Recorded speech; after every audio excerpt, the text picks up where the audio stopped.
WCCO chief political reporter Pat Kessler joins us now. Pat, the vice president's visit, really highlights just how competitive these midterm elections will be.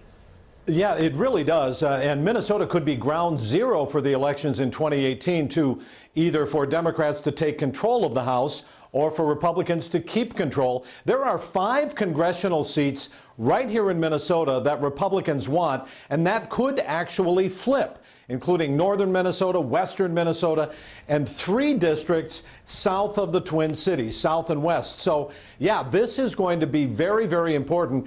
And what makes Minnesota in play is that Donald Trump did very, very well outside the Twin Cities. He won 75 of Minnesota's 87 counties. So this is going to be a big deal for Republicans in 2018. And this Trump visit, or this Mike Pence visit, rather, is exactly a signal that it is important. Pat, let's talk about the Russian diplomats being expelled. President Donald Trump's administration, one day they're being called kind of like a toady of Vladimir Putin, calling to congratulate him. The next week, boom, out go the Russian diplomats. Yeah, a couple of things about that. They say they expelled 60-plus diplomats in the United States who were spies. Why? We have spies living in the United States, and we know it. That's an interesting thing to me.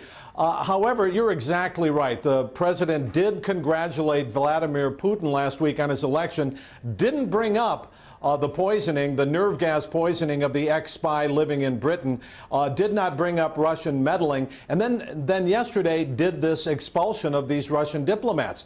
I think overall people are saying, yeah, this was a really good thing to do, even if the president did not put his name on it, so it doesn't have the same import. But yeah, he did the right thing, according to Democrats and Republicans alike. Pat, we're still hearing about porn star Stormy Daniels, the White House pushing back against, the allegations of an affair with President Donald Trump. We have still not heard from the president himself, at least on Twitter, about this.